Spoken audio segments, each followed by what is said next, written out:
This is not for people like me and you that already have a Series S or a Series X. You are not supposed to buy this thing.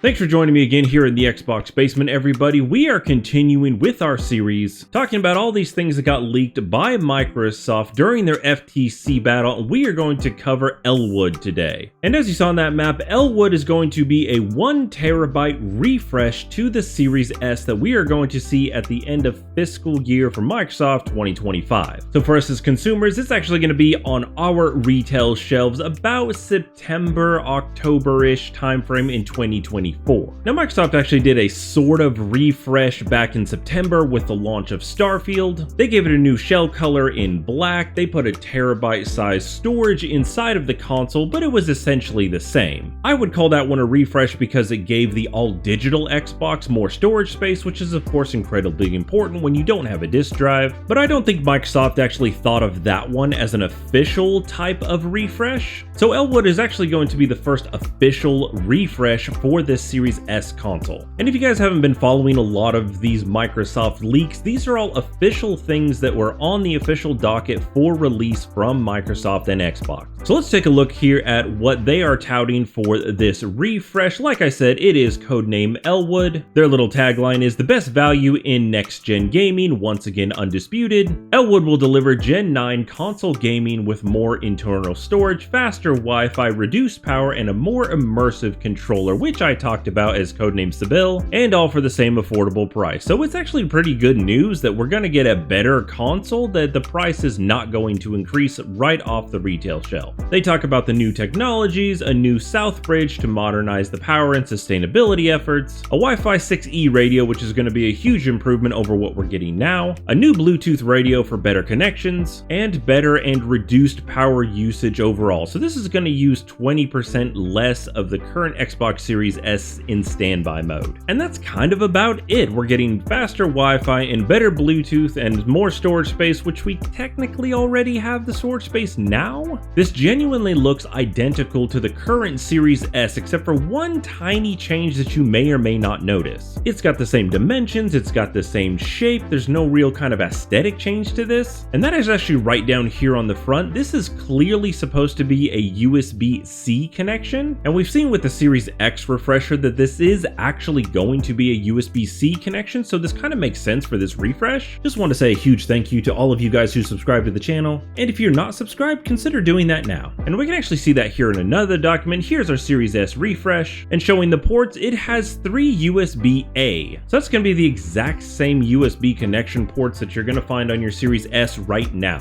Which leads me to the question of how are they going to distinguish these two if they have the same colors, the same dimensions, all the same ports? How are you going to know that this is the better version? Because if we look back on this document, we can see that it's got the same graphics, it's got the same RAM, a little bit more storage, it has all of your better connections here, it will come boxed with Sibyl, their new controller, but this refresh is actually kind of contradictory to what Microsoft has done in the past. When the Xbox 360 had a refresh, we got different shapes and different designs. Same thing with the Xbox One when they did a refresh to the One S, the all-digital version, and then of course the X. And while it may have been kind of easy to confuse some of the refresh versions, you could tell right away between the original Xbox One and the refresh that it was definitely newer. So I'm really curious to see what they're actually going to call this Xbox Series S. Are they going to call it Xbox Series SS? Because they're going to have to give some sort of way to let people know right away that this is the newer version of the console that looks identical. Another question that I actually posed to myself is, does this actually cheapen the first refresh that we saw where the Series S got more storage space? Now I get it, nobody was supposed to actually see these documents, so nobody was supposed to feel like, wait a minute, I just spent the extra money on a 1 terabyte version, but now you guys are releasing this thing. Because they offered the 1 terabyte version for $50 more, but here they're saying it's going to be the same price as the original, and you're going to get the better Sibyl controller bundled with this new console. So like I said, there's no actual actual real hardware improvements as far as graphics and RAM go. This is going to be for the people who have been waiting for an Xbox Series S that have not purchased one yet. This is not for people like me and you that already have a Series S or a Series X. You are not supposed to buy this thing. You're supposed to spend the $70 on the brand new Sebille controller and just use it with your current console. There is another silver lining to this refresh as well. They are going to give a last chance Edith offer, Edith being the current Series S, for only $200 on Black Friday. So when Black Friday rolls around for 2024, you can actually pick up the current Series S for only $200. And I feel like overall that is going to be the biggest win for us as consumers during this refresh time. However, myself already owning a Series S and a Series X, I will not be buying this mid-gen refresh. While the new wireless standard is good and the Sebille controller does look interesting, it's personally not enough for me to go out and buy the refresh version, but like I said, it's not meant for me. You guys let me know what you think of this Project Elwood leak. Do you guys think it's worth the value to buy another Series S? Also, let me know what you guys think they're actually going to name this refresh console. I've been John, by the way. This here is the Xbox Basement. Thank you guys for taking the time to watch this video, and we will see you guys in the next one.